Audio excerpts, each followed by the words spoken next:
Okay. Okay, we are rocking and we are rolling with this setup. So I feel strange making this video. I feel unusual sitting down and recording because I haven't in a couple of weeks, which sounds extreme, but I had kind of a feverish flu type thing.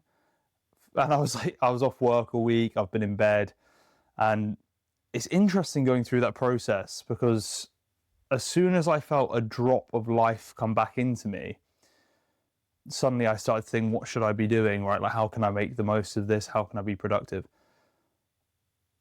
A reframe that's so important for me, based on how I've lived for so many years, is productivity is sometimes doing nothing. You're never actually doing nothing, right? We've just categorized things and we see certain things as less valuable to be doing. But if you're resting and you're ill, doing nothing is the most valuable thing you can be doing. But therefore, are you actually doing nothing, right? You're not, you're doing something, you're partaking in active rest, I guess you could call it. Mentally, you'll burn yourself out. Physically, you'll burn yourself out if you try and skip the necessary time period that you need to recover. You can't shortcut your body and your body. Yeah, you are obviously part of your body and part of the experience is that. So yeah, and then I've noticed that because it knocked me completely off kilter for a week. I even noticed things like anxiety creeping back in, which just only small degrees that I've not experienced in a while. But even going to the shop, right? I was like, I'm going to go to the shop. I didn't shave all week. Again, sounds like a simple thing.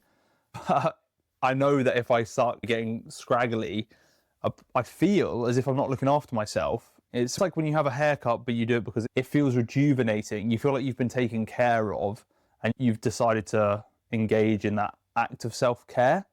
This is kind of how you build momentum when you're stuck in the mud and not feeling great about yourself, or from what I've noticed at least, is it's a lots of small dominoes that become this wave of momentum in feeling better and living a life that you feel more aligned with. Like going for a haircut. You could categorize that as an act of self-care, and going for a haircut is part of that. I've decided to just completely ramble off the dome for this video because I had a topic of maybe thinking about overthinking, but we might delve into that in this video.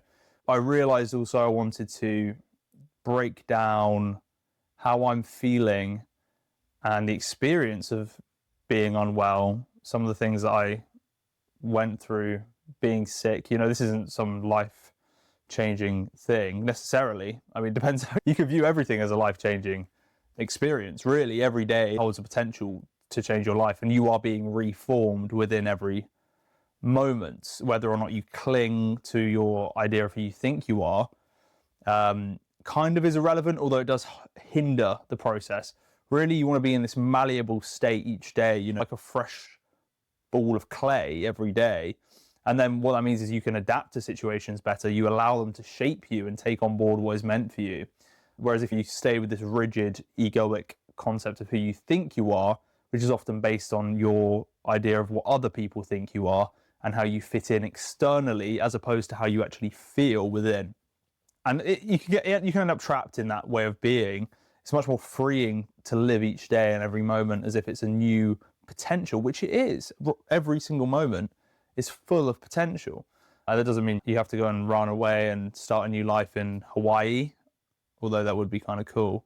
It's more about being open to things. And I've noticed that I live the most with a sense of freedom and love the most when I'm living in a way where I'm open to potential. That doesn't mean it's not just being open. You don't have to be open to only good things, because then you're denying a fundamental part of reality.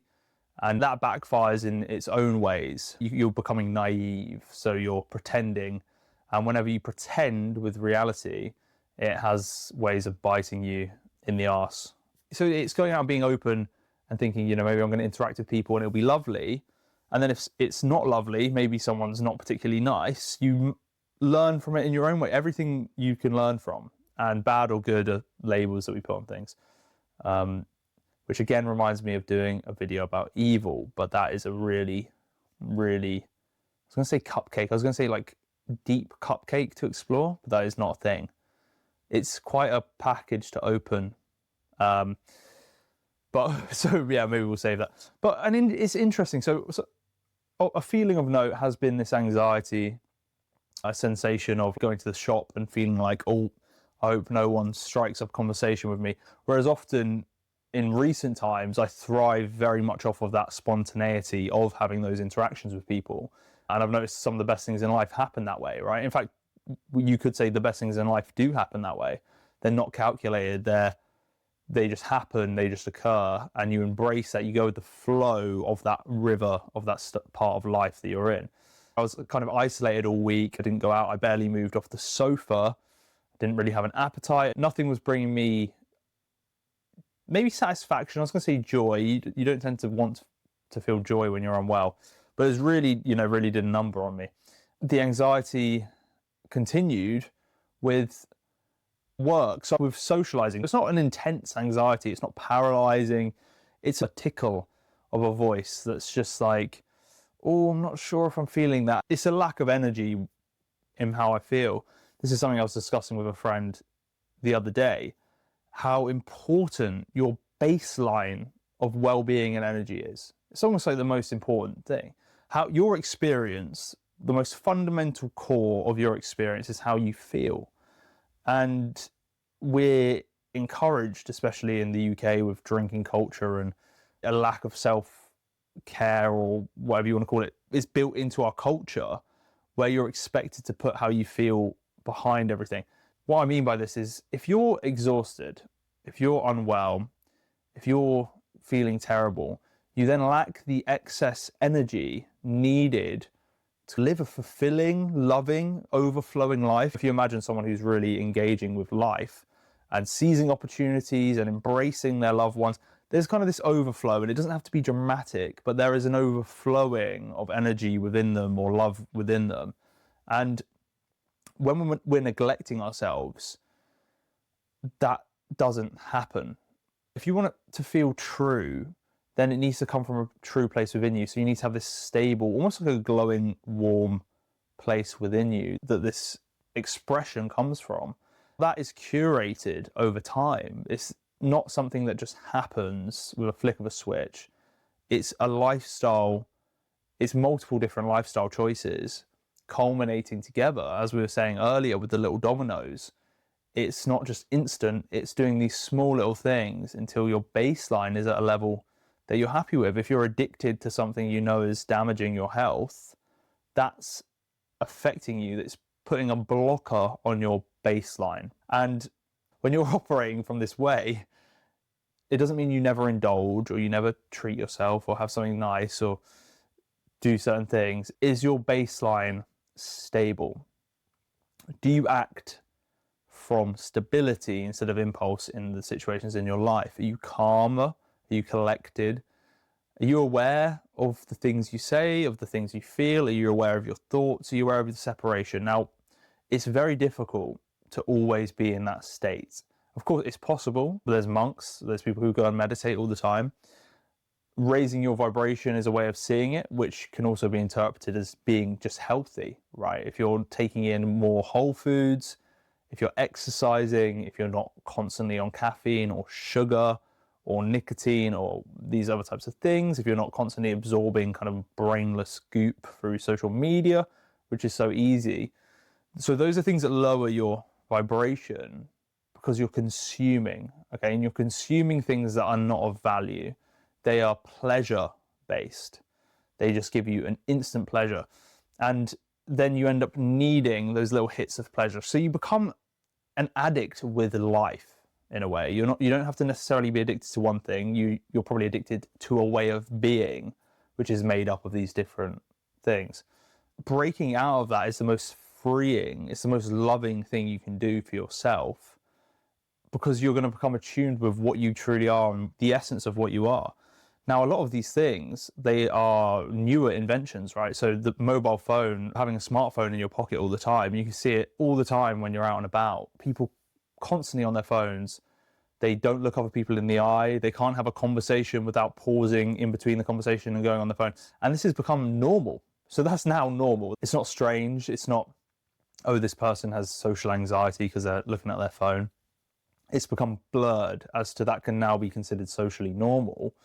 And that's a blocker. When we're talking about the blockers, that's an example of a blocker. So what are you doing there really?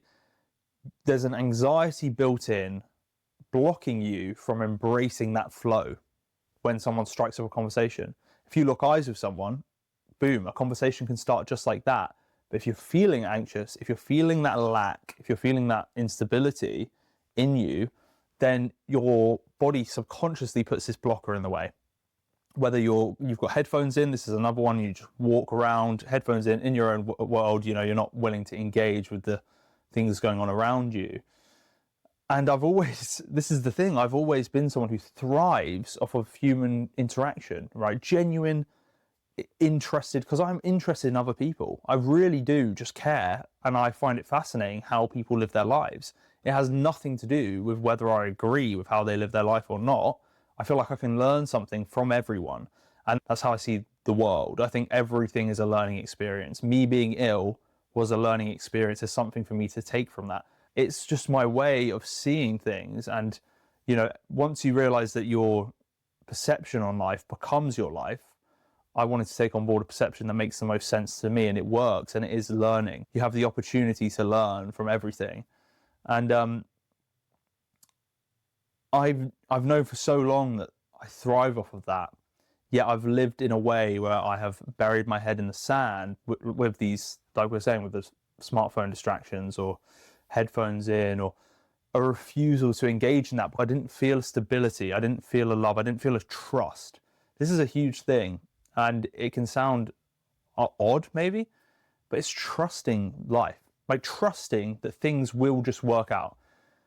Because no matter what you do, life just keeps unfolding. The universe will keep unfolding, whether you grit your teeth and you stomp your feet and you go, no, I want things this way. Doesn't matter. You either play the cards that you're dealt and you play them as best you can. Some people get the cards and they'll throw a tantrum and they fight back, and life just goes, okay, well, here's more cards. That's just how it goes. Are you going to embrace the flow, or are you going to struggle and swim against the stream until you're worn out and it flushes you away anyway, right? You're forced to go with it because life doesn't care. And I think I was someone who did that for a long time. I fought against the flow, the inevitability of life. And I'm learning not to do that, and it's paying off. It really is. So when I had this sickness, and I've got the remnants of it now, my energy isn't fully back. For example, even making this video, I felt anxious. I thought I need to get back to a baseline where my energy is back. That's my thing with these videos. I always want these videos to be authentic, and they're just me speaking. Like, this is no script. I'm just talking. This might as well be a video diary. I'm so appreciative for you watching this and connecting with this. That's a huge part of the reason that I make these videos, is I want to find other people and connect and discuss and just talk about life. I think it's fascinating, and I love hearing about people's lives. And then I thought I should be making these videos. And in one of my earliest videos, I said this as well. I said, sometimes I'm going to have more energy. Maybe I'll go on a run and I'll film a video, or maybe I've woken up and I'm tired and I make a video.